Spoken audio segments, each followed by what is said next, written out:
and today we are going on an adventure. Okay, so apparently there's a car show at the very north of Belgium near the Dutch border.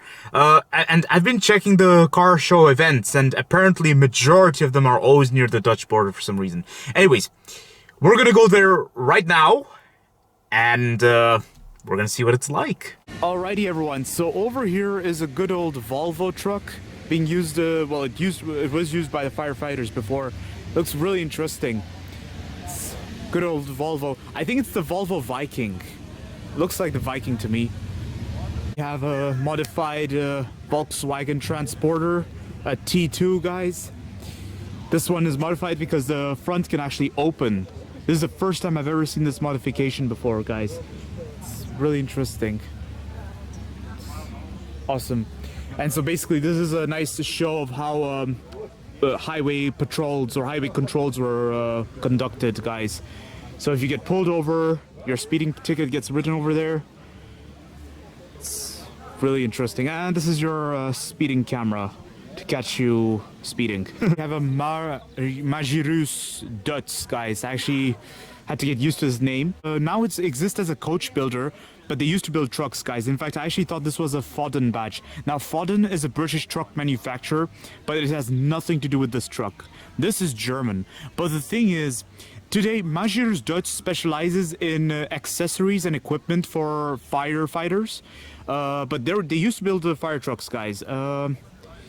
Now, yeah, it's very interesting. It's all round edged. In fact, they always had this design at the front. No way. This is a Mercedes Unimog, guys. Check this out. Good Mercedes Unimog being used by the fire department. Now, the inclusion of the Mercedes Unimog is a common practice for most fire departments. Normally, every fire department here in Belgium would have at least one Unimog. Now, the purpose of the Unimog would be for forest purpose or farms, or basically incidents that involve going off terrain traditionally. Although I noticed that the railway service in Belgium, they use Unimogs as well, but that's different purpose right there. Guys, so this is a 1975 Mercedes Unimog. It's amazing. It smells like the 70s in here. What? Wow. Oh my goodness, look at this. Now that is a lot of controls. It's like an airplane cockpit in here. Well, actually, airplanes don't have this. It's more like a tractor. Now, it's funny I say tractor because the Unimog started off as a tractor, but then it was more of a tractor for that would be used most often on roads or everything. It would not be used for harvesting crops or anything. You know those tractors that pull trailers and everything? That was the purpose of the Unimog. Now, the interior is all basic, sweet 70s, guys, all metallic. It wasn't really, it was just built for A to B purposes. But listen to the sound of the door, guys. Check this out.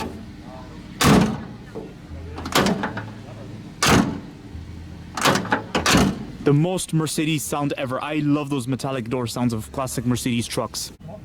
And this is the driver's side, guys, of the Mercedes Unimog.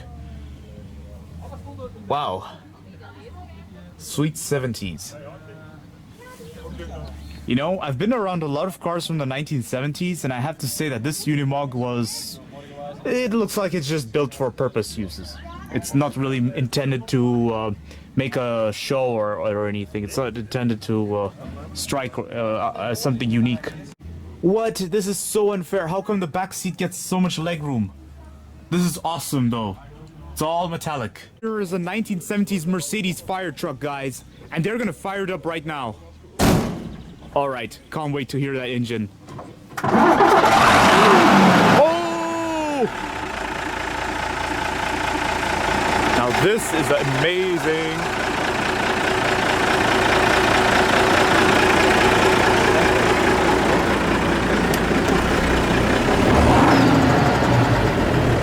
Wow.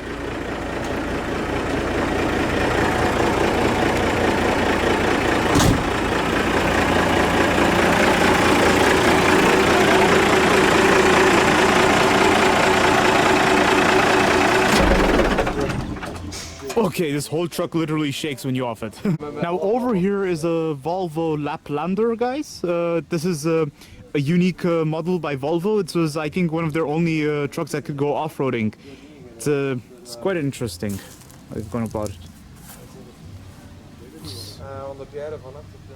I think this was like supposed to be an alternative for the Unimog, but the difference between the Unimog and the Volvo Laplander, I think this is the Laplander, I'm not very sure guys, but the difference between the Unimog and the Laplander is that the Unimog has bigger wheels, so and something about the Unimog seems a bit bigger, so I'm assuming directly that its problem would be steering radius, which equally means maneuverability.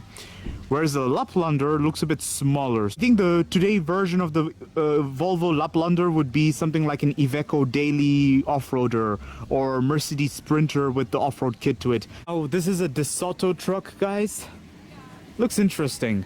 Looks really cool. Now over here is another Unimog, guys. I'm not entirely sure what's the difference between this Unimog and the first one which I saw. The only difference I see is that this one has white bumpers at the front and that one has black bumpers. Now maybe it's got something to do with the hierarchy structure in the fire department. I'm not entirely sure. But it's very interesting how it goes. Oh, right. Okay, I see what's going on. This one has something different going on at the back, guys. Okay, I didn't mean hierarchy structure. I meant purposes. So maybe one is used for a different use, like maybe forestry or something, and this one is used for something else, which I'm not sure of. Guys, this is an Opel Blitz. An Opel Blitz from the 1960s. Yeah. Sweet 60s, guys. Opel Blitz from the 60s. Very interesting. That time Opel had a lot going on. Those were the times, guys. They even used to build trucks, but now they've gone completely extinct, basically. Like now Stellantis just happened to Opel and it's not the same brand anymore. Finally, we have something Dutch right here. A DAF truck. Something interesting. It's great. It reminds me of something Leyland would do, the British Leyland, guys. Now, DAF and the British Leyland often had a lot going on between each other, so yeah, it has this look. Reminds me of Renault a bit. I know Renault also had some involvement. So over here, guys, this is the interior of the DAF trucks. It reminds me of what I saw in the Eindhoven Museum in the Netherlands. Because I saw the big trucks over there, but I didn't see the interior of this particular DAF truck. Now, in modern days, this would be known as the DAF CF. You have the big bundle, which is the XH, I think. So this is the interior of the DAF, guys. 1980s, sweet 80s. Oh, look, they had air conditionings like this. I remember those. I remember those in the 90s as well. And then when I was in the DAF Museum at Eindhoven, they had the exact same dashboard like this in the big trucks too. Now, the fact that they use chrome on the side of the instrument cluster could be a reference to the British Leyland. They also did the exact same thing. Over here, guys, your manual transmission. It's really cool. Sweet 80s. The steering wheels were very big, but by the laws of physics, you would have needed those because that time power steering was very rare. Look at this, another good old Mercedes. Mercedes with a proud nose, guys. Dodge WC, what are you doing here? This is a fire department meeting. No, it's cool. It's so amazing seeing this thing right here. What? Oh, it's a 6x6. Now that is awesome. And now look what we have over here. Staff vehicles. Well, I think this was supposed to be the ambulance for the fire department. Now, somewhere in the Flanders, I actually saw a junkyard, and there was one of these there. It was very interesting, guys. It's very cool. Sweet 80s. Volkswagen of the 80s, guys. And then this is a Mercedes ambulance. Now, I know Mercedes still, well, I know they still build ambulance versions of this, which is based on the E-Class, Mercedes E-Class. What is a gendarmerie vehicle doing here? It's so cool seeing it. It's a Citroen AX, but it's pretty small. It's amazing. Cute. And then you have a Ford Mondeo, early generation Ford Mondeo. And now right here we have a Land Rover Defender Minerva. Now, listen very carefully what I'm about to tell you all.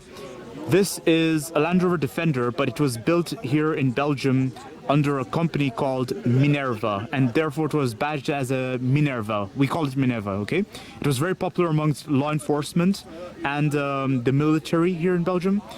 And so yeah, that's so basically it's It's British Belgian. Over here, good old Volvo being used by the police, guys. I think it's all the way from Sweden, judging by the way they've written police. Over here, there's a Citroen DS. No, I think it's an ID, isn't it? No, it's a DS. DS what? It's to be a DS being used formerly by the ambulance at Paris. Ambulance de Paris. What is a Parisian ambulance doing here? It's amazing. Now over here we have the classic cars, guys. So first thing I'll always see is a Mercedes SL. Every classic car dealership you go to, you will always find the old Mercedes SL like this, guys, from the 80s. Well, actually late 70s too. Of course, there has to be a Volkswagen T1 right here, and a good old first generation Volkswagen Transporter. Now this one's unique. This is the first time I see one with this sort of wheel. I have a feeling it was modified, and it looks like it came directly from the Volkswagen Beetle. Maybe I'm wrong, guys. Maybe I'm wrong, but it's the first time I see one with a wheel like this. And in this color, in this paint, guys, it's amazing. And then over here, you have a Citroen DS, guys. Good old Citroen DS. Oh, yes. Looks super cozy. Those seats look like they're from a sofa. Now over here we have the Jaguar XJ, guys. Now one thing to note about Jaguar sedans like these is that they had a rather sports car style to them. That's what separated them from other rivals of that era, like Mercedes. No way, this is a Morris, guys. And I knew Morris always had this going on. Look at this. Wood on the outside. Now this is American. It has to be American, guys. It's a Mercury. Oh, wow. The most American thing ever. It's great. So it has this coupe style to it, but actually all four doors do open. It's just we're often thought of the coupe style because of this. All right, everyone. So this is a Citroen deux chevaux, but made to look like a beach buggy, guys. Looks amazing. This is a perfect alternative to the Volkswagen Beetle, because the Volkswagen Beetle is boring. This is amazing. Over here is a classic Volvo, guys. Now this had to be present here. We needed to see a classic Volvo.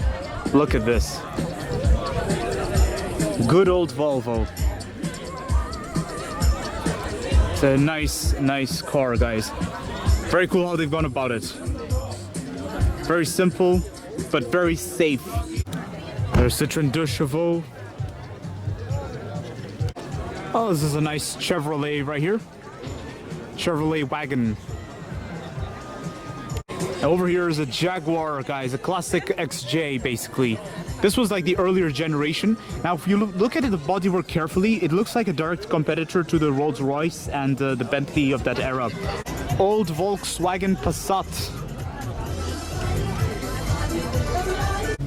No way, guys, this is a Chrysler LeBaron. Wow, Chrysler LeBaron. Popular American here. Let's check out the interior, guys. What's it like? Oh my days, the plastic.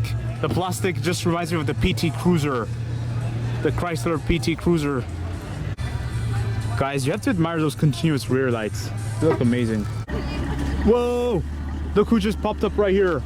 Packard. No, wait, is it Packard?